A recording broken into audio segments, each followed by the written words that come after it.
नमस्कार, सानस एम टाऊनमध्ये तुम्हा सर्वांचं खूप खूप खूप मनापासून स्वागत। तर आज आपण उपासाची कढी भज्याची कशी बनवायची आणि पाण्यावरची भाकरी ते बघणार आहे। तर भजी बनवण्याची प्रोसेस आज अगोदर आपण करणार आहे।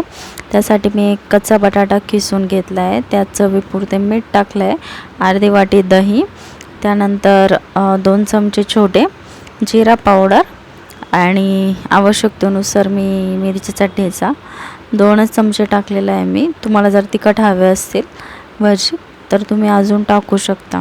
आणि त्यानंतर अर्धी वाटी मी भगरीचं पीठ यात ॲड केलं आहे। आता हे सर्व आपण व्यवस्थित मिक्स करून घेणार आहे।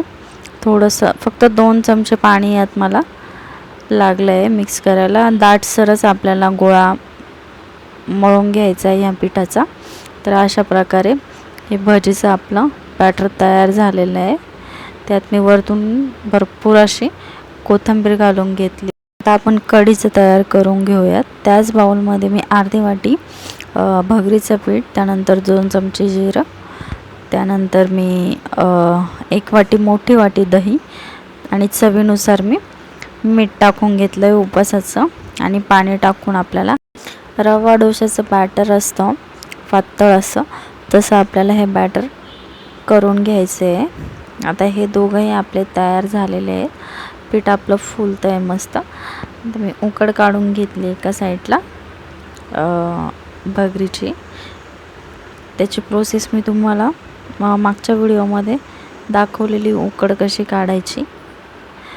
1 वाटी जर भगर आपण घेतली तर त्यात पाऊण वाटी पाणी टाकून, पाणी गरम झालं की त्यात पीठ टाकून झाकून ठेवायचं 10 मिनटं हलवून।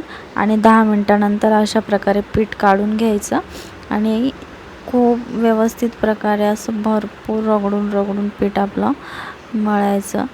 अशा प्रकारे तळ हाताने असं मळून घ्यायचं पीठ आपल्याला।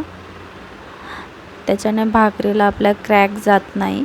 आणि पाण्यावरची भाकर बनवणारे म्हटल्यावरती आपल्याला पीठ एकदमच व्यवस्थित असं मळून घ्यावं लागतं, जेणेकरून आपल्या भाकरीला कुठेही क्रॅक जायला नको।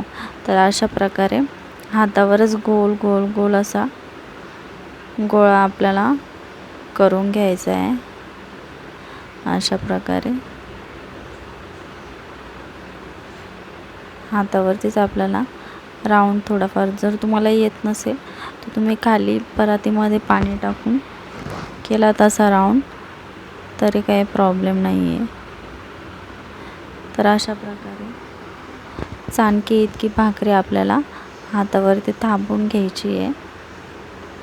अशा प्रकारे दोन्ही हातांनी आपल्याला तळ हातांनी दोन्ही साईडला असं प्रेस करत चालायचं आहे।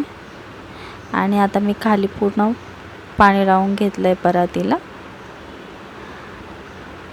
आणि बोटांच्या साहाय्याने आपल्याला परातीवरती भाकरीला प्रेस करायचं आहे। अशा प्रकारे जर भाकरी खाली चिकटत असेल तर तुम्ही पाणी थोडंसं हाताला लावू शकता किंवा मग परातीला लावून घ्यायचं। आणि किनारला पाण्याच्या साहाय्यानेच क्रॅक जर गेले भाकरीला तर अशा प्रकारे क्रॅक बोटाच्या मदतीने प्रेस करून घ्यायचे, म्हणजे आपली भाकर तुटत नाही। आणि लोखंडी तव्यावरती मस्त दोन्ही साईडला खरपूस अशी भाजून घ्यायची आपली भाकरी। या भाकरीला वरतून पाणी लावण्याची पण गरज पडत नाही। तर हे बघा, तुम्ही बघू शकता किती मस्त खरपूस भाजली।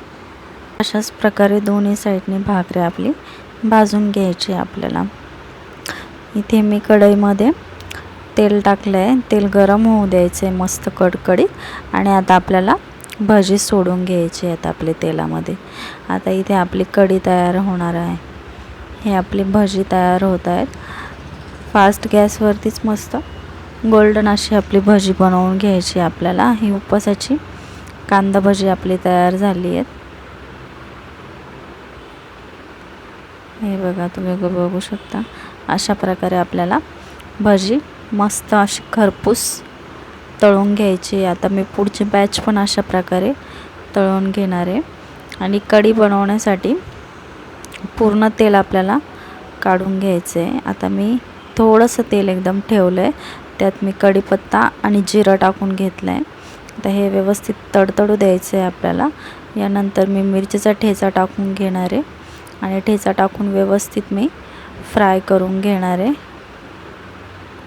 तुम्हाला जितकं तिखट हवं आहे तितकं तुम्ही ठेचा टाकू शकता. आणि कलर येण्यासाठी मी इथे मिरची पावडर जी मी घरी बनवलेली होती ती मिरची पावडर टाकून लगेचच मी कढीचं बॅटर जे आहे, रवा बॅटर आपण बनवलेलं होतं ते बॅटर मी टाकून घेतलं आहे. आणि जेव्हा आपण बॅटर टाकतो त्यानंतर आपल्याला लगेचच हे कढईमध्ये हलवायला लागतं, नाहीतर मग दही फुटण्याचे चान्सेस असतात.